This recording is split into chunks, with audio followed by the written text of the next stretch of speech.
Olá a todos, sejam todos bem-vindos novamente nesse canal Nas Pegadas de Paulo de Tarso. Muita alegria esse ano de 23. Estamos aqui para falar do nosso primeiro encontro desse segundo módulo que está estudando a Índia Antiga. Está muito legal. Sejam todos muito bem-vindos. Lembro sempre que esse projeto hoje tem duas vertentes: o Clube do Livro Espírita e os estudos iniciáticos das escolas antigas, das escolas iniciáticas, das escolas de iniciação das culturas, né, transcendentais do passado. No ano de 22 estudamos o Egito Antigo, os conceitos de Hermes Trismegistus, e aqui, nesse ano de 23, estamos iniciando o hinduísmo. Na descrição desse vídeo, se você não faz parte do grupo do WhatsApp, aonde disponibilizamos o link do grupo para estudarmos online, entre em contato ali no WhatsApp que vai estar aqui na descrição do vídeo e faça parte desse grupo. Será muito bem-vindo nesses estudos.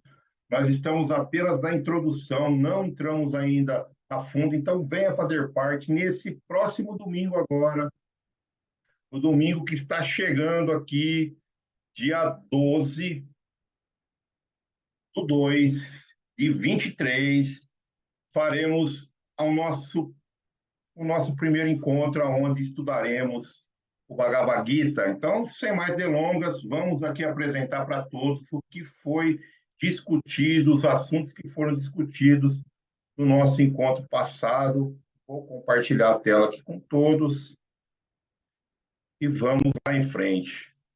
Então, estamos estudando aqui esse projeto de estudos iniciáticos, as escolas iniciáticas do passado, os conceitos transcendentais, né, dessas culturas milenares. E esse segundo módulo é sobre o hinduísmo, é sobre aquele, né, sudeste asiático, aonde hoje a gente chama de Índia. Muito bom, vamos lá. Índia dos tempos imemoriais, muito antigos. Muito bem. Então, aqui não vai mudar, como nós fizemos no ano passado, os nossos objetivos, o porquê estamos aqui estudando, nos reunindo, temos o projeto, tem esse objetivo de estudar esses conceitos em grupo, porque em grupo são muitas ideias, percepções diferentes do mesmo assunto, do mesmo ensinamento, do mesmo conceito, ângulos de visões diferentes, e com estudo em grupo ajuda a gente, todos nós, a desenvolvermos ainda mais as nossas percepções de um lado que a gente não tinha visto, que o outro que está fazendo parte do grupo está vendo diferente de nós. Muito interessante sempre fazer os estudos em grupo. Também um dos objetivos é trazer esses conceitos iniciados à nossa vivência prática. Então, é trazer para o nosso dia a dia, ver os conceitos e tentar aplicá-los vivencialmente. E depois levar todos esses conceitos e ações práticas para a sociedade em forma do trabalho e do nosso testemunho.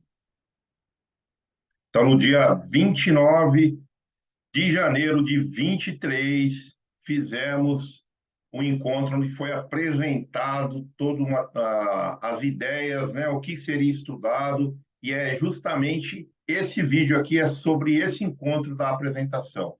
Então, no encontro 1, que será no dia 12 de fevereiro, agora, nesse próximo domingo, quem quiser pode vir fazer parte, que nem falamos antes, na descrição do vídeo vai ter lá um número de WhatsApp para entrar em contato. Entre em contato se você quiser participar, para poder receber o link da sala onde estamos estudando esses conceitos virtualmente. E aqui é toda a nossa agenda de cada encontro, segundo, terceiro, e assim sucessivamente, o ano todo estaremos estudando os capítulos e o canto, né? Seria o canto 1, capítulo 1, vocês vão entender o que significa isso nessa apresentação. Muito bem. Como eu sempre, é bom a gente trazer dá um ar, né, aos nossos encontros. Esse provérbio hindu vai ser o que está dando introdução, esse ar ao nosso encontro, que diz que a árvore não prova a doçura dos próprios frutos. O rio não bebe as suas próprias ondas. As nuvens não despejam água sobre si mesmas. A força dos bons deve ser usada para benefício de todos. E aqui a gente já deixa a primeira reflexão sobre esse provérbio aí, cada um reflita o que esse provérbio pode, né, tocar em nós, em nossos corações e trazer as nossas reflexões. Para iniciar a falar do hinduísmo, lembrando aqui, nós não somos expert no assunto, não temos a intenção, a mínima intenção de esgotar o assunto. O assunto é muito profundo, nós estamos na primeira camada, então estamos trazendo conceitos bem básicos, às vezes, né, os conceitos bem superficiais. A ideia do projeto é estimular para que os participantes, aqueles que veem os vídeos ou que estão no grupo, por eles mesmos vão se aprofundando, se interessam pelos assuntos. Então, a ideia do projeto é mostrar que existe aqui um caminho diferente daquele caminho que nós, a maioria de nós, estamos acostumados, que é hebraico, cristão, né? Espírita, ou hebraico cristão católico, hebraico cristão católico protestante e por aí vai. Então, essa única, né, vértebra que a gente fica ali dentro desses conceitos mais transcendentais, a intenção desse projeto é mostrar que existem outros conceitos transcendentais importantes também, com muita relevância e que também tem muito alinhamento para que nós possamos, assim, atingir a nossa evolução espiritual. E para iniciar aqui, nós vamos começar a falar dos deuses, né? Então, o Brahma, né? O Deus supremo do hinduísmo, o criador do universo. A gente vai sempre lembrar, trazendo aqui também pelos estudos que fizemos do Egito Antigo, que no imaginário, ou é difundido muitas vezes, que essas culturas têm vários deuses, né? São politeístas, têm vários deuses, e, e aí veio a civilização, ou o povo hebreu cultuou um único Deus, e por aí vai. Mas, quando nós vamos estudar a fundo, todas essas culturas sempre vai ter aquele Deus supremo, que seria o Deus único, né? Que seria, na cultura egípcia, conhecido como Todo. Aqui eles dão o nome de Brahma e por aí vai se diferenciando. Então, sempre vai existir um Deus máximo acima de todos os outros deuses, que seria esse Deus único do judaísmo e do cristianismo e das outras religiões que vieram após esses preceitos, né? Muito bom.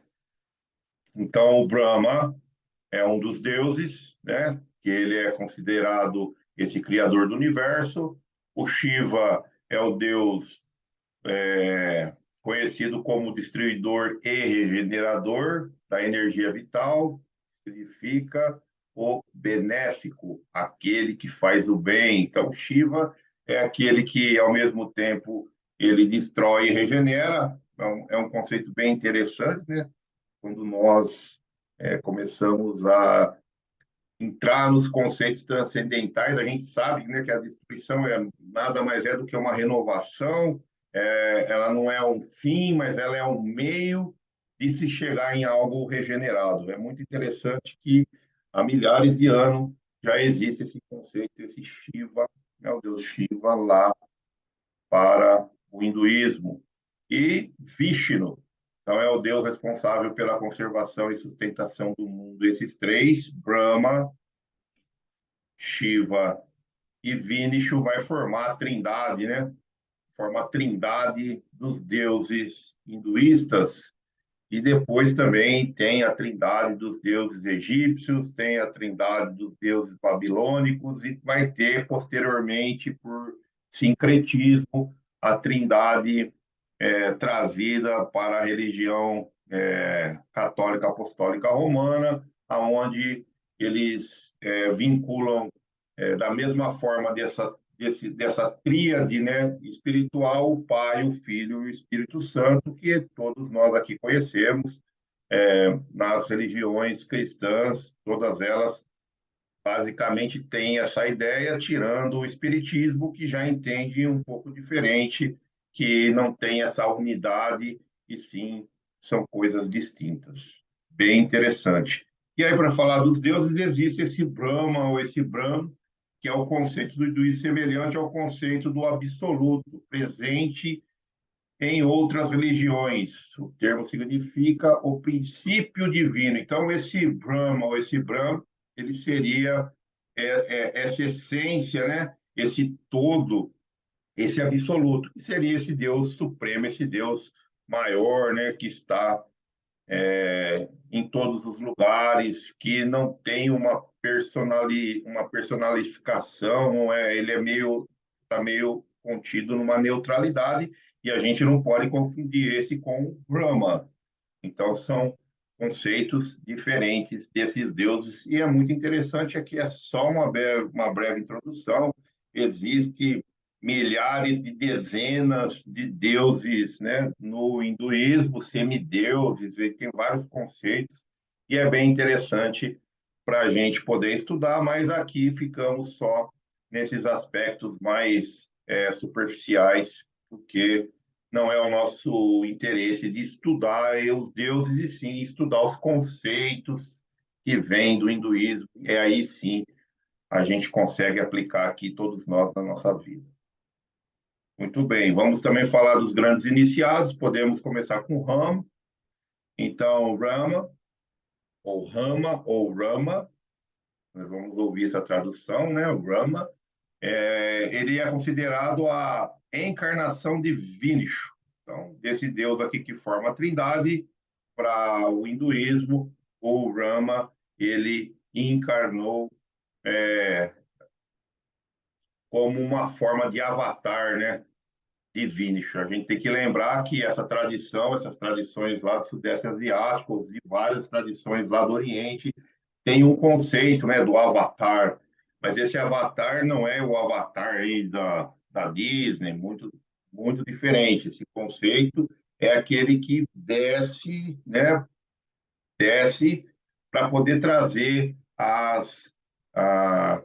os ensinamentos, os conceitos, os aprendizados que ficaram perdidos durante o tempo. Então, esse avatar volta para trazer o reequilíbrio do conhecimento para o povo. É um conceito muito legal, aquele que desce cruzando para baixo é o avatar, né? A palavra fala sobre isso, essa descida para poder trazer os conhecimentos, e a gente pode fazer analogia, porque é muito simples, falando de Jesus também, que é esse esse sábio, né, das esferas, que nem o Espiritismo prega, das esferas crísticas, né, esse espírito maior, mais antigo, nosso irmão, geralmente tem esse termo, nosso irmão mais velho, que ele, né, a idade dele é muito antiga, e ele desce também para trazer os conhecimentos aqui que estavam sendo perdidos ali, para trazer uma renovação desses conceitos, e mudou a história do nosso planeta. Então, essa ideia do avatar, a gente poderia também aplicar o mesmo conceito para os ensinamentos de Jesus, que posteriormente vai virar o cristianismo. Rama, ele tem a sua vida contada em um épico chamado Ramayana, e essa imagem que está aqui é a imagem de um livro, né? Que eu tenho um livro, que eu adquiri o livro, e eu coloquei essa imagem do livro.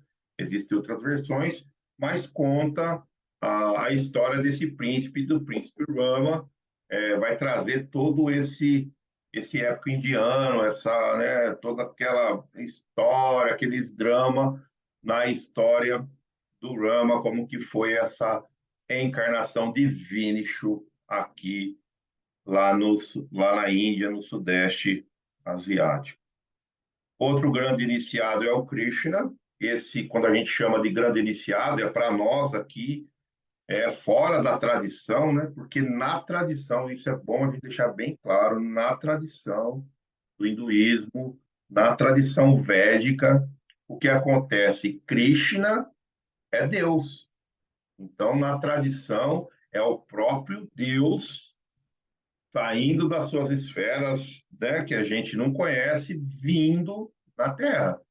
Então, quando a gente vê que, com o passar do tempo, o cristianismo ele vai evoluindo e vai chegando também numa ideia e fazendo essa conexão que Jesus era Deus, né, a unidade, né, o Pai, o Filho e o Espírito Santo, trazendo como uma coisa única, né, que no começo não tinha essa percepção lá, quando ele estava na Judéia, os primeiros evangelhos não tocam nesse assunto, mas só a partir de, acho que se não me engano, o Evangelho de João, que vai falar sobre essa ligação, né, do pai e do filho ser uma coisa única, ah, lá na época, na Judéia, na Galileia, nos lagos de Cafarnaum, onde Jesus pregava, ele era considerado um grande profeta, né? Um rabi, o rabino, o rabone, o nome que a gente for dar, não importa, mas ele era um grande profeta, ele não tinha essa ideia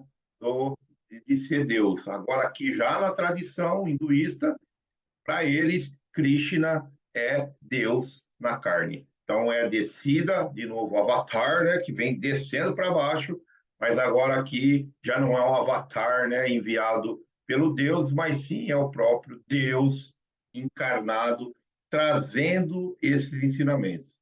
Para nós aqui que estudamos o Espiritismo, já temos uma ideia um pouco diferente, então possivelmente Krishna seria um avatar, um grande espírito, um espírito muito iluminado que esteve encarnado aqui para ajudar, mas não o próprio Deus, porque como nós mesmos já estudamos e vemos, né, na tradição espírita, que a gente nem tem a ideia de quem é Deus, e sim a pergunta que é feita, né, para a Pleiade de espíritos é que é Deus. Então a gente não personifica de novo a imagem de Deus. O Espiritismo vem trazendo uma ideia um pouco mais transcendental ainda, sem a personificação, para saber o que, e a gente não tem ideia, não faz ideia do que é Deus. Tem lá a resposta, mas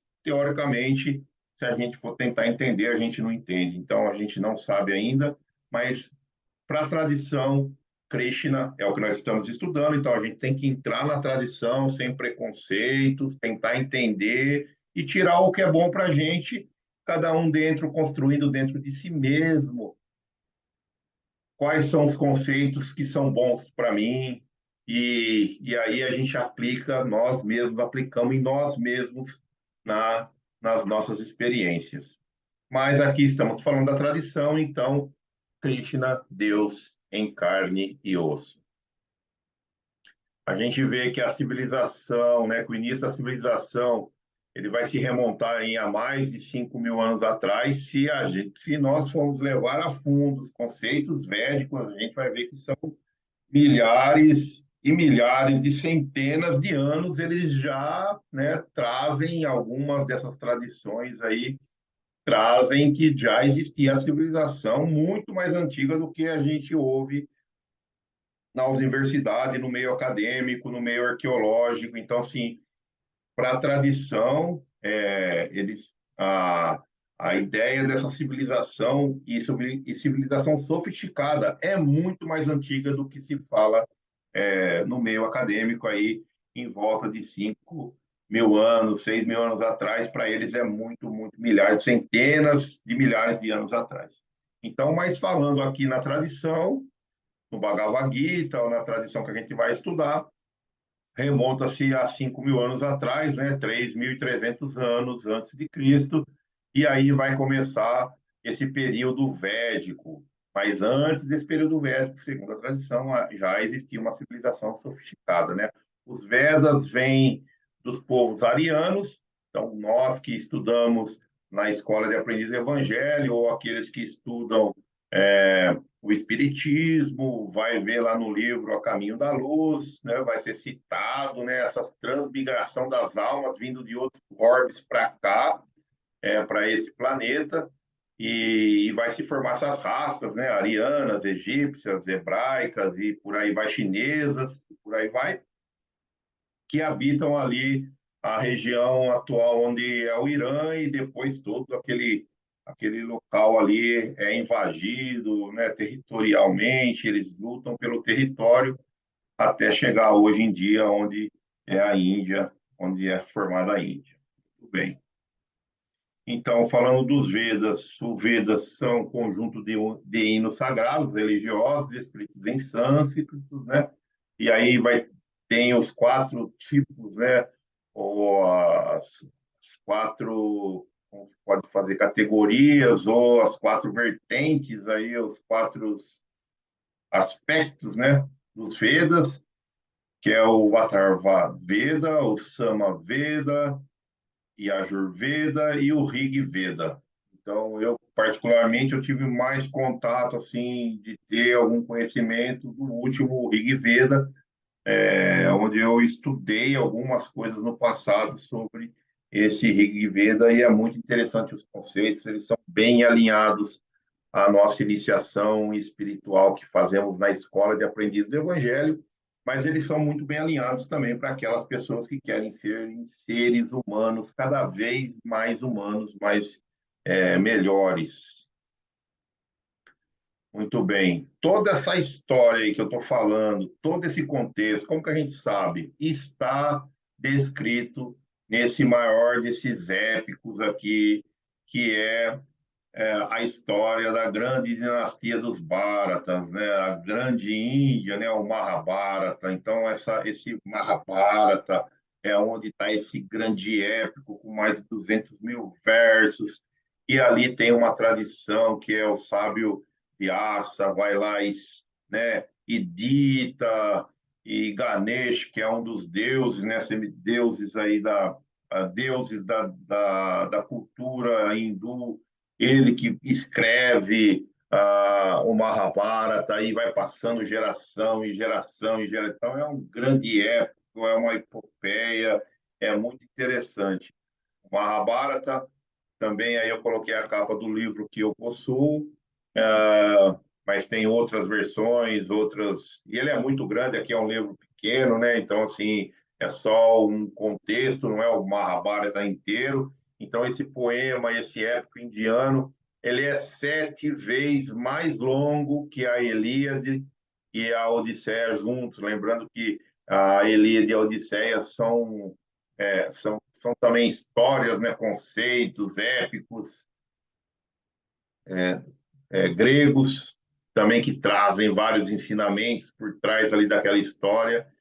E o Mahabharata é 3 vezes mais longo que a própria Bíblia, quer dizer, ele é uma história imensa. Então, ele vai contar lá o início aí dos Bharatas, o início passa a geração e conflito e guerra. Então, a grande novela mexicana, poderíamos dizer assim, que tem perseguição, etc. Tudo que acontece na sociedade. Seria como se a gente pegasse desde 1500 e fôssemos contando as histórias, né? E vai contando a história de quem chegou, dos jesuítas, aí dos bandeirantes, o que aconteceu, e pega e perde família, não sei o que tem, guerra, e tenta conquistar um lugar, desvabra outro. Seria mais ou menos isso, chegando no nosso tempo aqui, e aí vai, um governo assume, outro assume, tem isso, tem aquilo, etc. Seria esse drama aí, né? É mais ou menos isso que é o Mahabharata para ah, o povo hindu. A diferença é que essa tradição aí ela é muito conhecida, então as pessoas falam desse, né, conhece todas essas histórias desde criancinha, contada para as crianças na escola, etc. Então, a tradição, a cultura hindu, a cultura indiana, ela vem sendo transmitida através do Mahabharata. Então, aqui chegando no Mahabharata, a gente vai também ver as histórias de duas linhagens reais, que eles são parentes, que são os Kauravas e os Pandavas. Então, ali eles são primos, príncipes, herdeiros, aonde há uma disputa entre os Pandavas e os Kauravas. Muito interessante isso, que aqui vai ter uma dualidade, né? Onde podemos chamar que os Pandavas seria aqueles que estão ligados aos sentidos, né? Eles são cinco irmãos, né? Teoricamente, assim, são cinco irmãos que representam cinco sentidos e, e eles são basicamente aqueles que procuram fazer o que é correto, fazer o que tem que ser feito, porque é o certo, que na tradição dá o nome de Dharma. A gente vai ouvir muito isso nos nossos estudos do Dharma. E os Kauravas já não se liga muito, e muito pelo contrário, às vezes até conhecem o que é certo, mas eles têm prazer em fazer o que não é certo.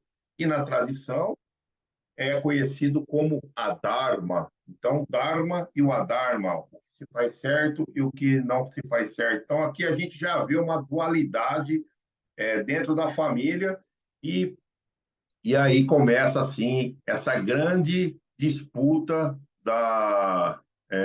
dessas duas linhagens, daqueles que querem fazer certo e daqueles que querem não fazer o que é o certo, né? Então, os Kauravas representam o Adharma que a gente citou, que é aqueles que não fazem as coisas certas, e os Pandavas, os cinco irmãos príncipes, que representam o Dharma e os nossos cinco sentidos. É muito interessante essas analogias, porque também a gente é, vê a unidade, né? A unidade e quem quer fazer o certo, porque os sentidos eles se completam, né, os cinco sentidos. Então, os irmãos que representam a coisa certa, um completa o outro como se fosse esses cinco sentidos que também nos completa, que todos nós temos esses cinco sentidos. É muito interessante essas analogias.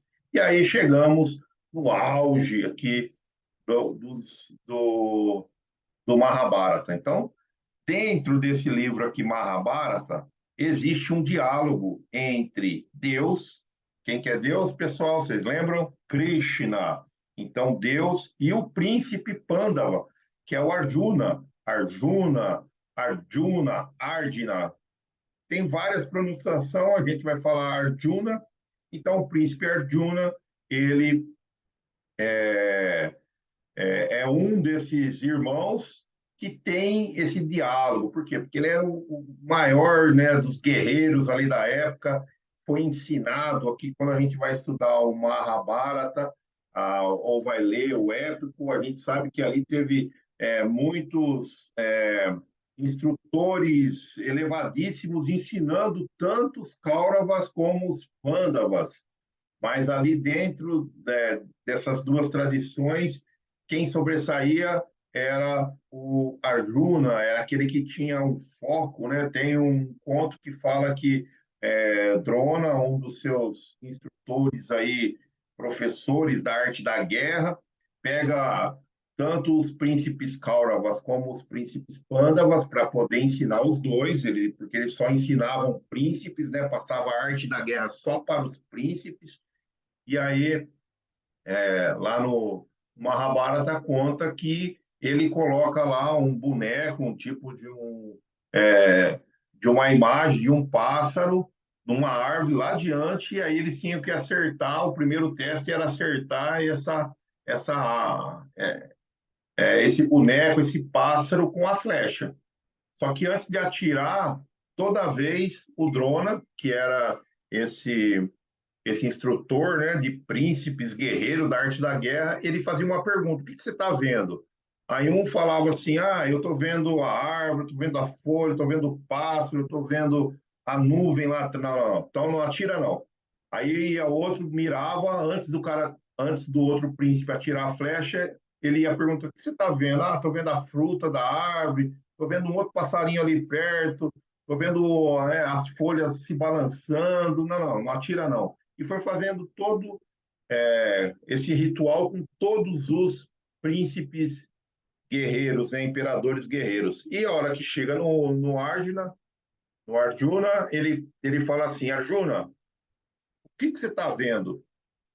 Aí ele falou assim, o olho do pássaro. E o que mais? Mestre, não estou vendo mais nada, só o olho do pássaro.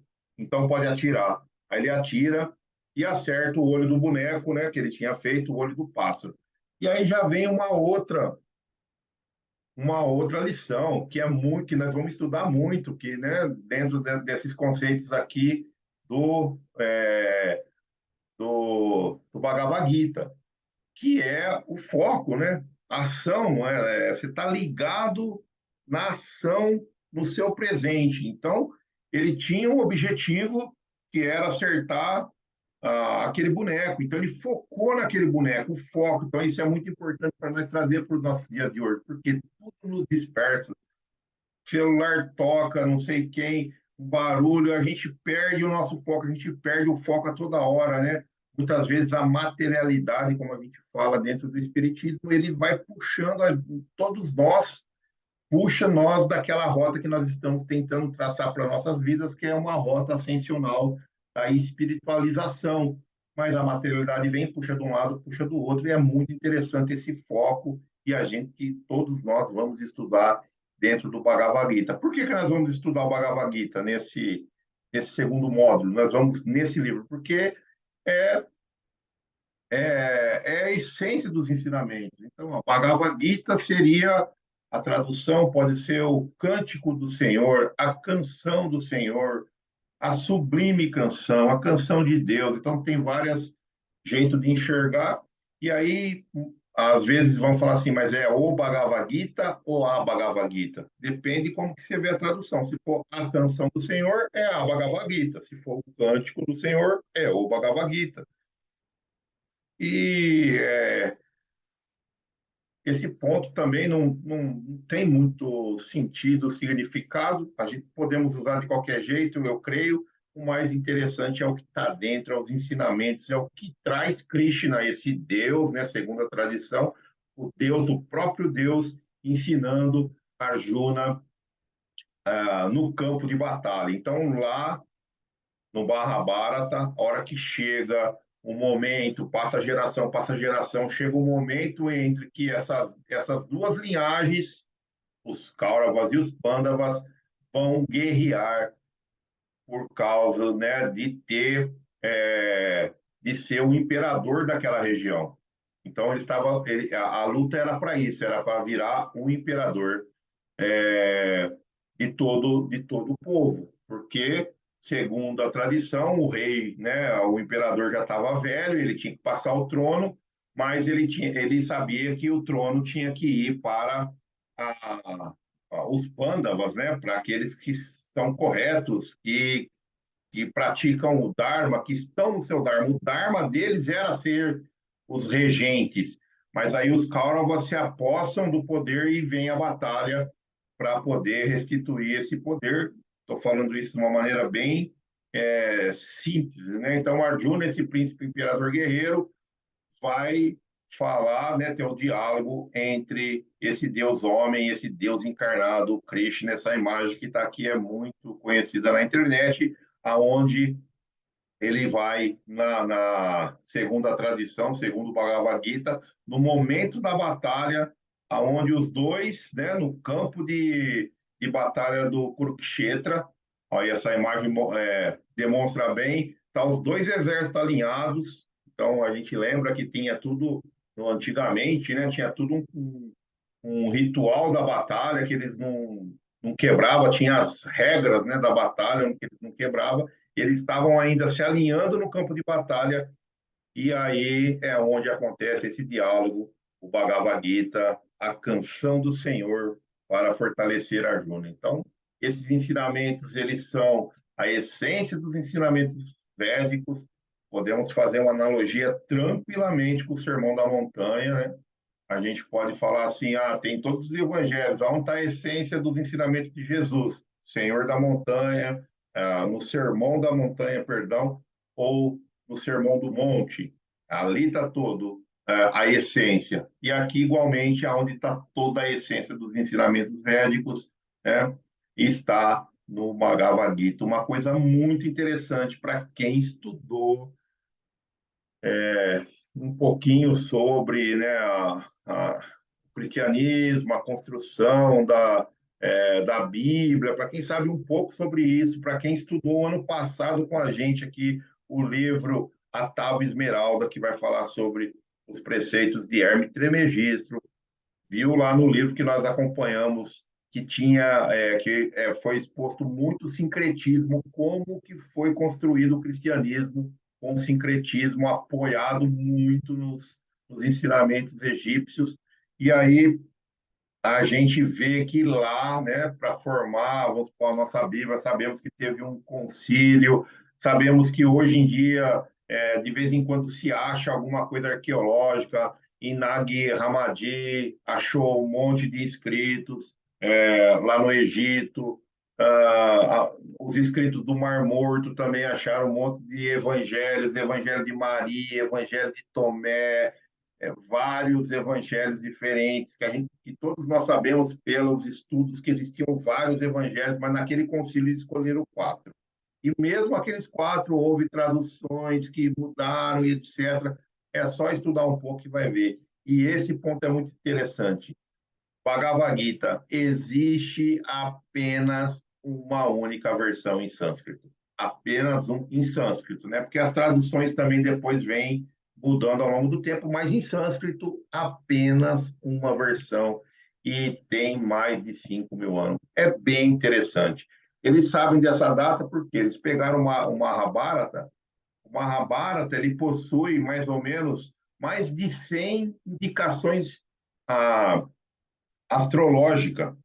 Então, assim, eles vão falando sobre a eclipse, a junção, não sei o quê.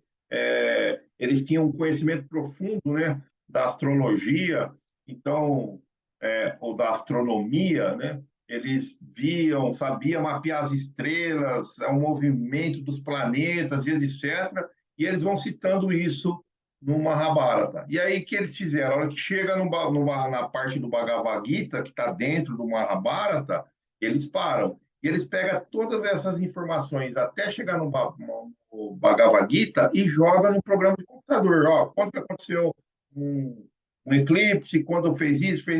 E a hora que deu toda essa junção, chegou numa data, que era mais de 3 mil anos antes de Cristo. Então, a tradição oral que vem falando que o Bhagavad Gita é de 5 mil anos bate com as informações astrológicas, né, astronômicas, que eu acho que é astronômicas, que foram levantadas no livro. É bem interessante isso, então é coisa científica, tudo comprovado, bem legal. Muito bem, aqui nós chegamos no nosso final desse nosso vídeo, que é só um introdutório, gente. Não temos a pretensão nunca de esgotarmos assuntos, só demos assim uma passada superficial. Não sou guru, não temos a intenção disso. A intenção é trazer os conceitos das civilizações antigas e fazer um cruzamento com a nossa iniciação, com os conceitos que nós aprendemos na iniciação espiritual para ver o que, que a gente pode evoluir, trazer de conceitos novos, aprimorar o que a gente viu, criar dentro de cada um de nós, cada um por si mesmo, criando esses conceitos para aplicarmos na nossa vida e aí sermos melhores, sermos mais, né, tranquilos, aproveitar melhor as nossas vidas. Então, no próximo encontro, que será no dia 12/2, já logo nesse domingo, estudaremos o primeiro capítulo, a primeira canção, depende como a gente pega o livro, a tradução, né? Um, canto dois. Então, canto um, o yoga do desalento de Arjuna.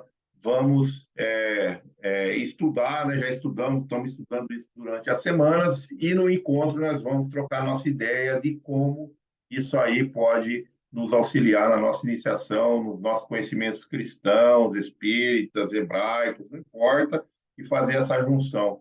Vai ser muito legal. E para fazer isso, a gente sempre traz algo de prática para a gente vivenciar, para a gente colocar no nosso dia a dia. Então, esse exercício prático, enquanto estudamos, né, o capítulo 1, é qual tipo de energia se propaga em mim quando estou diante de uma dificuldade.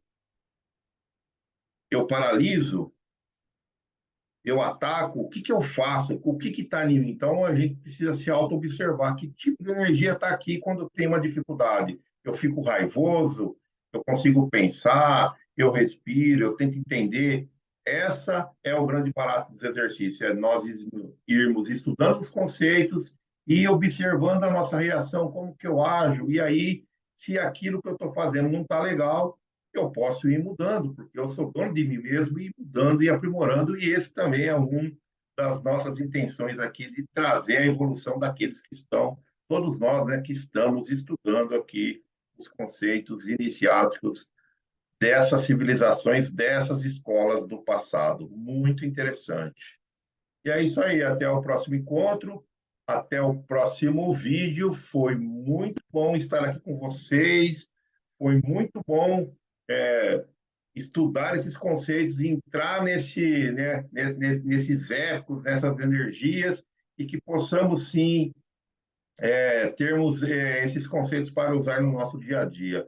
Como é a tradição fala, Hare Krishna, que Jesus possa abençoar todos os nossos esforços e que todos nós possamos ficar na paz de Deus. Meu grande beijo. Até a próxima. Tchau, pessoal. Muito obrigado.